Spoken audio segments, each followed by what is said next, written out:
പ്രിയമുള്ളവരെ, വിശുദ്ധ ബൈബിൾ ഉൽപ്പത്തി മുതൽ വെളിപാട് വരെ നമുക്കൊന്നിച്ച് ഒരു വട്ടമെങ്കിലും വായിച്ച് ധ്യാനിക്കുക എന്ന ഉദ്ദേശത്തോടു കൂടിയാണ് ഈ പോഡ്കാസ്റ്റ് ചെയ്യുന്നത്.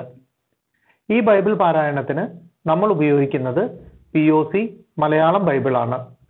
ഓർക്കുക, നാം വചനം വായിക്കുമ്പോൾ ഈശോ വചനമായി നമ്മോടൊപ്പം ഉണ്ടായിരിക്കും. മുടക്കം കൂടാതെ വചനം വായിക്കുന്നത് ഒരു നിയോഗമായി നമുക്കെടുക്കാം. അതിനായി പരിശുദ്ധാത്മാവേ, ഞങ്ങളെ ശക്തിപ്പെടുത്തണമേ എന്ന് പ്രാർത്ഥിക്കാം. അതോടൊപ്പം വചനത്തിലെ വാഗ്ദാനങ്ങൾ ഞങ്ങളിലും ഞങ്ങളുടെ കുടുംബങ്ങളിലും നിറവേറണമേ എന്ന് പ്രാർത്ഥിച്ചുകൊണ്ട് നമുക്ക് ആരംഭിക്കാം. ഇന്ന് നമ്മൾ വായിച്ചു ധ്യാനിക്കുക സംഖ്യയുടെ പുസ്തകം 13, 14 അധ്യായങ്ങളാണ്. അധ്യായം 13, കാനാൻ ദേശം ഒറ്റുനോക്കുന്നു. കർത്താവ് മോശയോട് അരുൾ ചെയ്തു, ഞാൻ ഇസ്രായേലിന് നൽകുന്ന കാനാൻ ദേശം ഒറ്റുനോക്കാൻ ഓരോ ഗോത്രത്തിലും നിന്ന് ഓരോ നേതാവിനെ അയക്കുക. കർത്താവിന്റെ കൽപ്പന അനുസരിച്ച് പാരാൻ മരുഭൂമിയിൽ നിന്ന് മോശ അവരെ അയച്ചു. അവർ ഇസ്രായേലിലെ തലവന്മാരായിരുന്നു.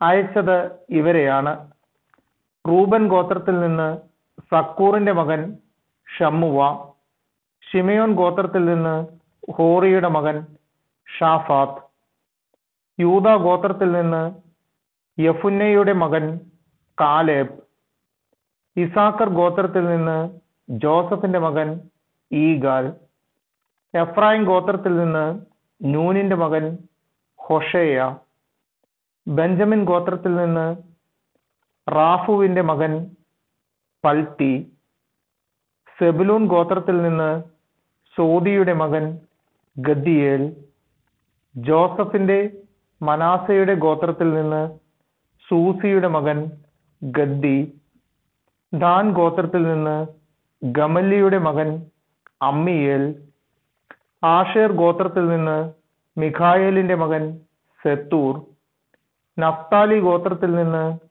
ഓഫെസിയുടെ മകൻ നഫ്ബി, ഗാദ് ഗോത്രത്തിൽ നിന്ന് മാക്കിയുടെ മകൻ ഗവുവേൽ. ദേശം ഒറ്റുനോക്കാൻ മോശ അയച്ചവരാണ് ഇവർ. നൂനിന്റെ മകൻ ഹോഷയായ്ക്ക് മോശ ജോഷുവ എന്നു പേര് കൊടുത്തു. ചാരവൃത്തിക്ക് അയക്കുമ്പോൾ മോശ അവരോട് ഇങ്ങനെ പറഞ്ഞു: ഇവിടെ നിന്ന് നെഗബിലേക്കും തുടർന്ന് മലമ്പ്രദേശത്തേക്കും പോകുവിൻ.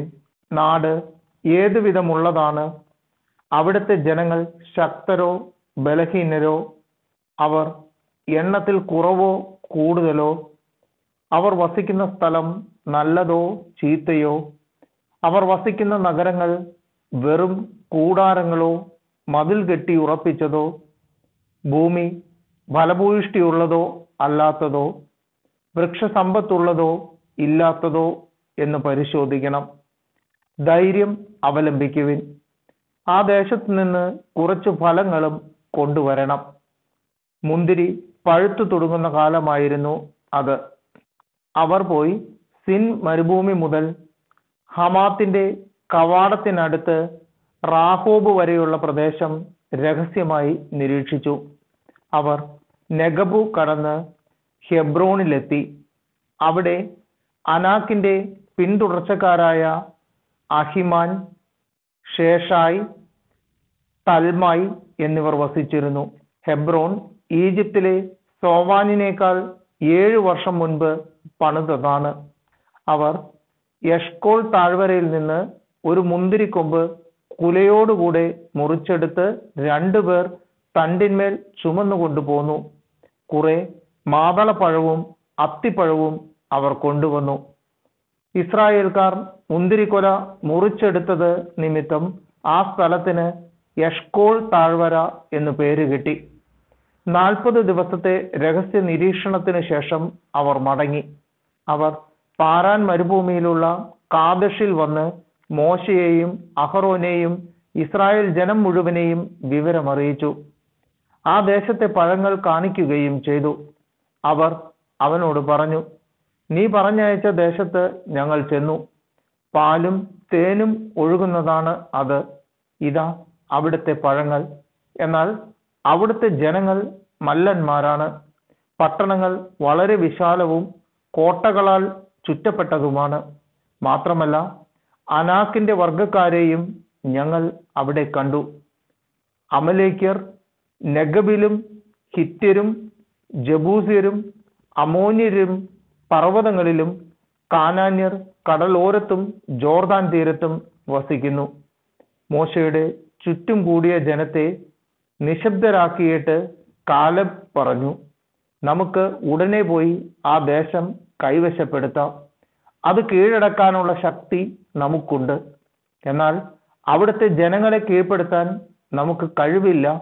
അവർ നമ്മേക്കാൾ ശക്തരാണ് എന്ന് അവനോടുകൂടെ പോയവർ അഭിപ്രായപ്പെട്ടു.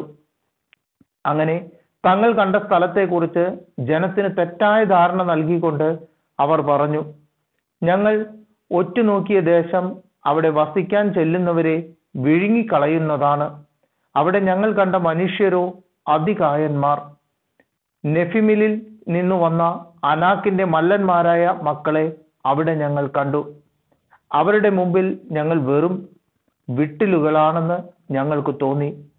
അവർക്ക് ഞങ്ങളെക്കുറിച്ച് അങ്ങനെ തന്നെ തോന്നിയിരിക്കണം. അധ്യായം 14. ജനം പരാതിപ്പെടുന്നു.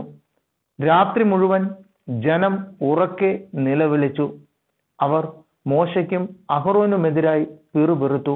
അവർ പറഞ്ഞു, ഈജിപ്തിൽ വെച്ച് ഞങ്ങൾ മരിച്ചിരുന്നെങ്കിൽ, ഈ മരുഭൂമിയിൽ വെച്ച് ഞങ്ങൾ മരിച്ചെങ്കിൽ, വാളിന് ഇരയാകാൻ കർത്താവ് ഞങ്ങളെ ഈ ദേശത്തേക്ക് കൊണ്ടുവന്നതെന്തിന്? ഞങ്ങളുടെ ഭാര്യമാരും കുഞ്ഞുങ്ങളും ശത്രുക്കൾക്ക് ഇരയായി തീരുമല്ലോ. ഈജിപ്തിലേക്ക് തിരികെ പോകുന്നതല്ലേ നല്ലത്. അവർ പരസ്പരം പറഞ്ഞു, നമുക്ക് ഒരു തലവനെ തെരഞ്ഞെടുത്ത് അവന്റെ കീഴിൽ ഈജിപ്തിലേക്ക് തിരികെ പോകാം. അപ്പോൾ മോശയും അഹറോനും അവിടെ ഒന്നിച്ചു കൂടിയിരുന്ന ഇസ്രായേൽ ജനത്തിന്റെ മുമ്പിൽ കമിഴ്ന്നു വീണു. ദേശം ഒറ്റുനോക്കാൻ പോയവരിൽപ്പെട്ട നൂനിന്റെ മകൻ ജോഷുവയും യെഫുന്നയുടെ മകൻ കാലബും തങ്ങളുടെ വസ്ത്രം കീറി.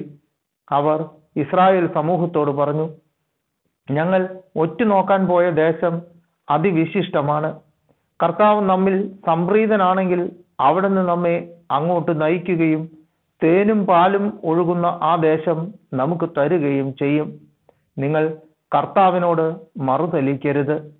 ആ ദേശത്തെ ജനങ്ങളെ ഭയപ്പെടുകയുമരുത്. അവർ നമുക്ക് ഇരയാണ്. ഇനി അവർക്ക് രക്ഷയില്ല. കർത്താവ് നമ്മോട് കൂടെയാണ്. അവരെ ഭയപ്പെടേണ്ടതില്ല. എന്നാൽ ജോഷുവയെയും കാലബിനെയും കല്ലെറിയണമെന്ന് സമൂഹം ഒറ്റ സ്വരത്തിൽ പറഞ്ഞു.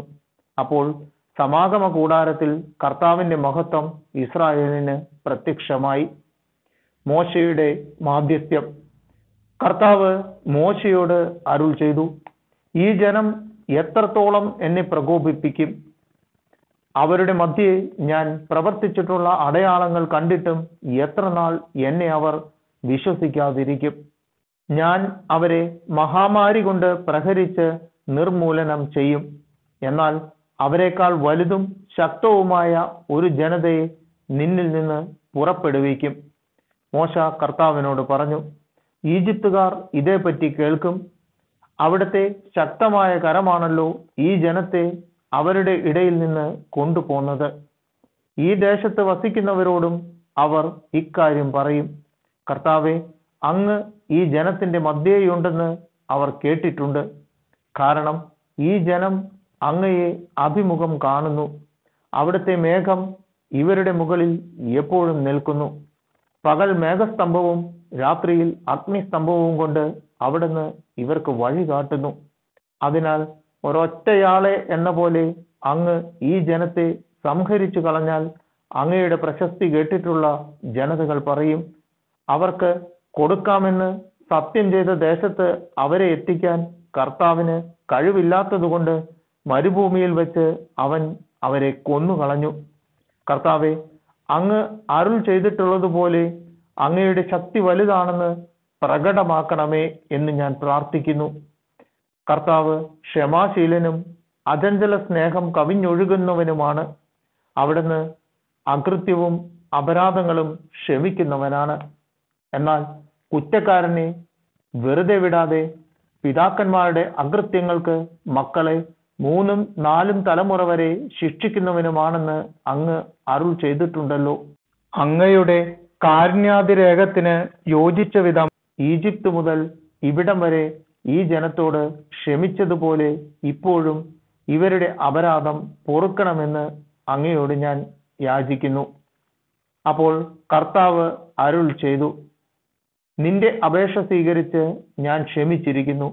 എന്നാൽ ഞാനാണേ, ഭൂമി നിറഞ്ഞിരിക്കുന്ന എൻ്റെ മഹത്വമാണേ, കർത്താവായ ഞാൻ പറയുന്നു. എൻ്റെ മഹത്വവും ഈജിപ്തിലും മരുഭൂമിയിലും വെച്ച് ഞാൻ ചെയ്ത അടയാളങ്ങളും കണ്ടിട്ടും എന്നെ 10 പ്രാവശ്യം പരീക്ഷിക്കുകയും എൻ്റെ സ്വരം അവഗണിക്കുകയും ചെയ്ത ഈ ജനത്തിൽ ആരും അവരുടെ പിതാക്കന്മാർക്ക് ഞാൻ വാഗ്ദാനം ചെയ്ത ദേശം കാണുകയില്ല. എന്നെ നിന്ദിച്ചവരാരും അത് കാണുകയില്ല. എന്നാൽ എൻ്റെ ദാസനായ കാലബിനെ അവൻ ഉറ്റുനോക്കിയ ദേശത്തേക്ക് ഞാൻ കൊണ്ടുപോകും. അവൻ്റെ സന്തതികൾ അത് കൈവശമാക്കും. എന്തെന്നാൽ അവനെ നയിച്ച ചൈതന്യം വ്യത്യസ്തമാണ്. അവൻ എന്നെ പൂർണ്ണമായി അനുഗമിക്കുകയും ചെയ്തു. താഴ്വരയിൽ അമലേക്യരും കാനാന്യരും പാർക്കുന്നതുകൊണ്ട് നാളെ ചെങ്കടലിലേക്കുള്ള വഴിയിലൂടെ മരുഭൂമിയിലേക്ക് പിന്തിരിയുക. കർത്താവ് മോശയോടും അഹറോനോടും അരുൾ ചെയ്തു, വഴി പിഴച്ച ഈ സമൂഹം എത്ര നാൾ എനിക്കെതിരെ പിറുപിറുക്കും? എനിക്കെതിരെ ഇസ്രായേൽ ജനം പിറുപിറുക്കുന്നത് ഞാൻ കേട്ടിരിക്കുന്നു. അവരോട് പറയുക, ജീവിക്കുന്നവനായ ഞാൻ ശപഥം ചെയ്യുന്നു, ഞാൻ കേൾക്കെ നിങ്ങൾ പിറുപിറുത്തതുപോലെ ഞാൻ നിങ്ങളോട് ചെയ്യും. നിങ്ങളുടെ ശവങ്ങൾ ഈ മരുഭൂമിയിൽ വീഴും. നിങ്ങളിൽ 20 അതിലേറെയും വയസ്സുള്ളവരിൽ എനിക്കെതിരായി പിറുപിറുത്ത ഒരാൾ പോലും നിങ്ങളെ പാർപ്പിക്കാമെന്ന് ഞാൻ വാഗ്ദാനം ചെയ്ത ദേശത്ത് പ്രവേശിക്കുകയില്ല. യെഫുന്നയുടെ മകൻ കാലബും നൂനിന്റെ മകൻ ജോഷുവും മാത്രം അവിടെ പ്രവേശിക്കും. എന്നാൽ ശത്രുക്കൾക്ക് ഇരയാകുമെന്ന് നിങ്ങൾ ഭയപ്പെട്ട നിങ്ങളുടെ മക്കളെ ഞാൻ അവിടെ പ്രവേശിപ്പിക്കും. നിങ്ങൾ തിരസ്കരിച്ച ആ ദേശം അവർ അനുഭവിക്കും. നിങ്ങളുടെ ശവങ്ങൾ ഈ മരുഭൂമിയിൽ വീഴും. നിങ്ങളിൽ അവസാനത്തെ ആൾ ഈ മരുഭൂമിയിൽ വീഴുന്നതുവരെ നിങ്ങളുടെ അവിശ്വസ്തതയ്ക്ക് പ്രായശ്ചിത്തം ചെയ്തുകൊണ്ട് നിങ്ങളുടെ മക്കൾ 40 വർഷം ഈ മരുഭൂമിയിൽ നാടോടികളായി അലഞ്ഞു തിരിയും. 40 ദിവസം നിങ്ങൾ ആ ദേശം രഹസ്യ നിരീക്ഷണം നടത്തി. ഒരു ദിവസത്തിന് 1 വർഷം വീതം 40 വർഷത്തേക്ക് നിങ്ങളുടെ അകൃത്യത്തിന് നിങ്ങൾ പ്രായശ്ചിത്തം ചെയ്യണം. എന്നോട് കാട്ടിയ അവിശ്വസ്തതയുടെ രൂക്ഷത അങ്ങനെ നിങ്ങൾ അറിയും. കർത്താവായ ഞാനാണ് പറയുന്നത്. എനിക്കെതിരെ ഒത്തുചേർന്ന ദുഷ്ടന്മാരുടെ ഈ കൂട്ടത്തോട് തീർച്ചയായും ഞാൻ ഇത് ചെയ്യും. അവരിൽ അവസാനത്തെ മനുഷ്യൻ വരെ ഈ മരുഭൂമിയിൽ മരിച്ചു വീഴും. ദേശം ഒറ്റുനോക്കാൻ മോശ അയക്കുകയും മടങ്ങിവന്ന് തെറ്റായ വാർത്ത പ്രചരിപ്പിച്ച് മോശയ്ക്കെതിരെ ജനം മുഴുവൻ പിറുപിറുക്കാൻ ഇടയാക്കുകയും ചെയ്തവർ മഹാമാരി ബാധിച്ച് കർത്താവിന്റെ മുമ്പിൽ മരിച്ചു വീണു. ഒറ്റുനോക്കാൻ പോയവരിൽ നൂനിന്റെ മകനായ ജോഷുവും യെഫുന്നയുടെ മകൻ കാലബും മരിച്ചില്ല. മോശ ഇക്കാര്യം ഇസ്രായേൽ ജനത്തോട് പറഞ്ഞു. അവർ ഏറെ വിലപിച്ചു. പിറ്റേന്ന് അതിരാവിലെ എഴുന്നേറ്റ് അവർ മലമുകളിലേക്ക് പോകാൻ ഒരുങ്ങി. അവർ പറഞ്ഞു, ഞങ്ങൾ പാപം ചെയ്തു പോയി. എന്നാൽ കർത്താവ് വാഗ്ദാനം ചെയ്ത ദേശത്തേക്ക് പോകാൻ ഇപ്പോഴിതാ ഞങ്ങൾ തയ്യാറാണ്. അപ്പോൾ മോശ പറഞ്ഞു, നിങ്ങൾ എന്തിന് കർത്താവിന്റെ കൽപ്പന ലംഘിക്കുന്നു? അതൊരിക്കലും വിജയിക്കുകയില്ല. ശത്രുക്കളുടെ മുമ്പിൽ തോൽക്കാതിരിക്കാൻ നിങ്ങളിപ്പോൾ മുകളിലേക്ക് കയറരുത്. എന്തെന്നാൽ കർത്താവ് നിങ്ങളുടെ കൂടെയില്ല. അമലേക്യരും കാനാന്യരും നിങ്ങൾക്കെതിരെ നിൽക്കും. നിങ്ങൾ അവരുടെ വാളിനിരയാകും. കർത്താവിന് പുറംതിരിഞ്ഞിരിക്കുന്നതിനാൽ അവിടുന്ന് നിങ്ങളോടുകൂടെ ഉണ്ടായിരിക്കുകയില്ല. കർത്താവിന്റെ വാഗ്ദാന പേടകമോ മോശയോ പാളയത്തിൽ നിന്ന് ഇറങ്ങി ചെല്ലാതിരുന്നിട്ടും അവർ ധിക്കാരപൂർവം മലയിലേക്ക് കയറി. മലയിൽ പാർത്തിരുന്ന അമലേക്യരും കാനാന്യരും ഇറങ്ങി വന്ന് അവരെ ഹോർമ വരെ തോൽപ്പിച്ചോടിച്ചു.